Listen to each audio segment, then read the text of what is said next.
और चलिए इस पर ज्यादा बातचीत कर लेते हैं। हमारे साथ धमतरी से पद्मिनी जुड़ गई हैं, जिन्होंने 10वीं परीक्षा के एग्जाम्स दिए और एग्जाम आने के बाद अच्छे मार्क्स भी आए हैं, टॉपर भी वो बनी है। लेकिन कितने अंक मिले, क्या कुछ उन्हें महसूस हो रहा है, उन्हीं से बात कर लेते हैं। धमतरी, बहुत बहुत स्वागत है आपका न्यूज स्टेट पर और सबसे पहले आपको बहुत बहुत शुभकामनाएं। Thank you ma'am. पद्मिनी, जरा बताइएगा कि कितने अंक आपने हासिल किए हैं, कितने परसेंटेज आपके आए हैं और क्या कुछ सब्जेक्ट्स आपके पास रहे 10th में? मैंने 588 अंक प्राप्त किए हैं और 98% बन रहे हैं मेरे 10वीं में सामाजिक विज्ञान, गणित, हिंदी, अंग्रेजी और संस्कृत सब्जेक्ट थे। अच्छा, सबसे पहले तो ये बताइए पद्मिनी कि आपका फेवरेट सब्जेक्ट कौन सा है? आपको सबसे ज्यादा पढ़ने में किसमें मजा आता था? क्योंकि कुछ बच्चे होते हैं जिन्हें मैथ्स से डर लगता है, कुछ बच्चों को साइंस से डर लगता है, जैसे मुझे मैथ्स से डर लगता था। आपका फेवरेट सब्जेक्ट कौन सा है? मेरा फेवरेट सब्जेक्ट तो गणित ही है। गणित ही है? अरे बाप रे, गणित आपका फेवरेट सब्जेक्ट है। चलिए, यहाँ पर पद्मिनी पहले तो जानकारी दीजिएगा कि आप पढ़ती कैसे थी, आपका मोटो क्या था, क्या शेड्यूल रहता था? क्योंकि कुछ बच्चे क्या करते हैं, उनका शेड्यूल बिगड़ जाता है या एग्जाम आने वाले होते हैं तभी तैयारी करते हैं, उनके लिए क्या कहना चाहेंगी? ऐसा नहीं है कि जब एग्जाम सामने हो तभी पढ़ाई करनी चाहिए, हमें साल भर मेहनत करते रहना चाहिए और पूरे टाइम टेबल बनाकर पढ़ाई करना चाहिए, अच्छे से पढ़ाई करना चाहिए। कितने घंटे पढ़ती थी आप? लगभग 4-5 घंटे पढ़ती ही थी।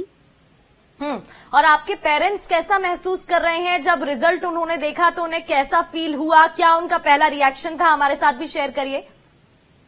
बहुत खुश है मेरी मम्मी, बहुत ही ज्यादा खुश है। पापा नहीं है मेरे। अरे अच्छा, लेकिन मुझे और हम सभी न्यूज स्टेट के दर्शकों को ये पता है कि वो जहां भी हैं और आपको देख रहे हैं, उन्हें बहुत प्राउड फील होगा कि उनकी बेटी इतनी होनहार है कि आज उसके इतने अच्छे मार्क्स आए हैं। ये भी जरा जानकारी दीजिएगा कि जब आप पढ़ाई कर रही थी तो क्या आपको उम्मीद थी कि आपके इतने अच्छे मार्क्स आ जाएंगे? हाँ जी, पूरा विश्वास था कि मैं टॉप 10 में आऊंगी। और आपके साथ जो बच्चे हैं जो पढ़ाई करते थे, उनके शेड्यूल में और अपने शेड्यूल में आप क्या डिफरेंस देखती हैं? मैंने आसपास देखा है कि सब एग्जाम्स के पहले ही तैयारी करते थे। मैंने साल भर पढ़ाई की है। पद्मिनी, एक बात बताइएगा, सोशल मीडिया का दौर है और ऐसे में सोशल मीडिया से, फोन, मोबाइल से खुद को दूर रखना बहुत मुश्किल हो जाता है। जहां एडवांटेजेस हैं इसके, वहां डिसएडवांटेजेस भी हैं। तो आप किस तरीके से इस अपॉर्चुनिटी को यूज करती थी? आप सोशल मीडिया पर कितना समय देती थी या नहीं देती थी? एक्चुअली मैं बिल्कुल समय नहीं देती थी, क्योंकि हमारे पास फोन ही नहीं था। हाल फिलहाल में आया है, सेकेंड है, फोन ही नहीं था हमारे पास। तो आपको कोई दिक्कत नहीं होती थी फोन के बिना? नहीं, बिल्कुल। ये समझने वाली बात उन बच्चों को भी है कि कैसे खुद घर बैठे पढ़ाई कर सकते हैं। अच्छा, स्कूल में जो आपके टीचर्स आपको पढ़ाते थे, किस तरीके से वहां पर पढ़ाई कराई जाती थी? कितनी मदद आपको मिली स्कूल से?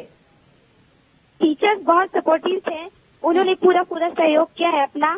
सारे टीचर ने बहुत सपोर्ट किया है।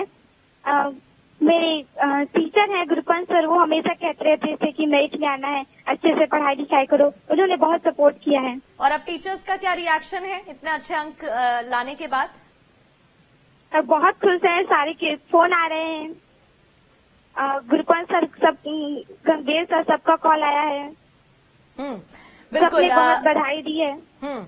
पद्मिनी, ये भी जरा बताइएगा, जो सिलेबस हमारे पास सामने आ जाता है, ये भी कहा जाता है कि सिलेबस में बहुत ज्यादा अब चेंजेस हो गए हैं। हालांकि थोड़ा आसान करने के लिए सरकार ने एजुकेशन सिस्टम को थोड़ा चेंज भी किया है।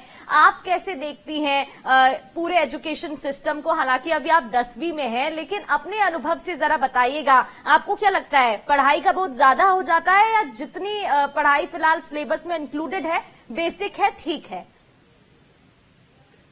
पढ़ाई व्यवहारिक होनी चाहिए, आसपास की चीजें होनी चाहिए। ये नहीं कि सारी ऊपर की चीजें रह गई हैं, हमें आसपास से ही सिलेबस रखना चाहिए। यानी कि प्रैक्टिकल नॉलेज भी मिलनी चाहिए, वो भी बहुत जरूरी हो जाती है। अच्छा, एक मैसेज जो आप सभी स्टूडेंट्स को देना चाहेंगी, जो भी दर्शक, जो भी 10th क्लास में अभी आए हैं, 12वीं क्लास में आए हैं और आपको देखकर प्रेरणा लेंगे, आपकी तरह अच्छे अंक लाना चाहेंगे, उनको क्या मैसेज देना चाहेंगी आप? अच्छे से पढ़ाई करिए, रोज डेली रूटीन करके पढ़ाई करिए, कभी टाइम टेबल बनाकर पढ़ाई करिए, सारे डाउट्स क्लियर कीजिए। सबसे पहले किसने बताया आपको पद्मिनी कि आपके इतने अच्छे अंक आए हैं या आपकी इतनी रैंक आई है? क्या आपने खुद ही इंटरनेट पर चेक किया था? नहीं, मेरे मामा जी है बड़े, उन्होंने बताया है। टीचर है वो भी टीचर हैं, बहुत प्राउड फील। आपके मामा की कितनी भूमिका रही, क्या वो भी आपकी मदद करते थे? हाँ, परिवार के सभी ने बहुत सपोर्ट किया है। और आपकी माताश्री क्या करती हैं? उनके बारे में भी जानकारी दीजिएगा। मेरी मम्मी मजदूरी करती है, घर में खेत वेत नहीं है तो। और आप कौन से स्कूल में पढ़ाई कर रही थी? मैं शासकीय उच्च माध्यमिक शाला ठाकुरधाम में पढ़ाई करती थी, बालोद जिला से। अच्छा पद्मिनी, ये भी कहा जाता है कि बहुत हाई फाई स्कूल होगा ना, तभी आपके बहुत अच्छे मार्क्स आ पाएंगे, लेकिन अगर आप ऐसी किसी स्कूल में पढ़ेंगे तो आपके अच्छे मार्क्स नहीं आएंगे। दूसरी ओर बड़े ये भी कहते हैं कि फर्क नहीं पड़ता माध्यम का क्या है, आप कहाँ पढ़ रहे हैं, जो पढ़ने वाला बच्चा होता है वो हर जगह पढ़ सकता है। इस पर आपका क्या विचार है? नहीं, हाई फाई स्कूल होना जरूरी नहीं है, हम नॉर्मल स्कूल में भी पढ़कर टॉप कर सकते हैं। बस आपकी मेहनत और आपके सारे टीचर्स का सपोर्ट होना चाहिए, परिवार का सपोर्ट होना चाहिए। मेरा स्कूल नॉर्मल स्कूल है।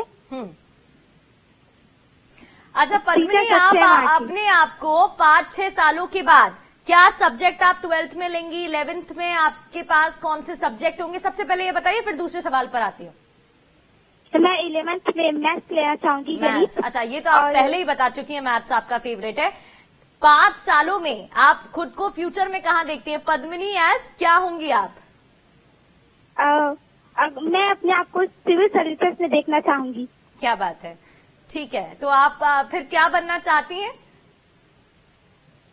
आईएएस बनना चाहती। आईएएस बनना चाहती हैं, बहुत बढ़िया। और हम उम्मीद करते हैं पद्मिनी कि आपके जो भी सपने हैं वो सभी पूरे हों। इसी तरीके से आप आगे बढ़ती रहें, ऐसे ही आप काम करती रहें और आगे चलकर जो आपका सपना है आईएएस बनने का वो पूरा हो। फिर आगे चलकर जब हम आपका इंटरव्यू लेंगे तो आप बताएंगे कि किस तरीके से आपने अपना सपना पूरा कर लिया। बहुत बहुत शुक्रिया आपका तमाम बातचीत के लिए।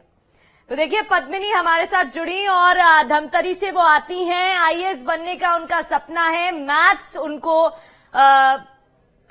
बहुत पसंद है, ऐसा उन्होंने जानकारी दी। और आपको जानकारी दे दें, 10th क्लास में उन्होंने काफी अच्छे मार्क्स लेकर आई हैं वो, और उनकी माता श्री मजदूरी करती हैं, उनके पिता नहीं हैं, लेकिन उसके बावजूद उन्होंने इतने अच्छे अंक हासिल किए हैं और एक प्रेरणा सबके लिए वो बनी है। एक संदेश उन्होंने सबको दिया है कि किस तरीके से मेहनत करनी चाहिए। बहाने तो देखिए हर किसी की जिंदगी में होते हैं, लेकिन किस तरीके से आगे बढ़ते रहना चाहिए ये उन्होंने इस छोटी सी उम्र में हमें बता दिया है। इसके अलावा आपको जानकारी दे दें कि सिमरन सब्बा जो कि 10वीं में टॉप फर्स्ट रैंक लेकर आई हैं, उनके 98% अंक आए हैं। इसके अलावा श्रेयांक यादव के बारे में आपको बताएं तो रैंक 3 उनकी आई है, करीब 96% उनके नंबर हासिल हुए हैं।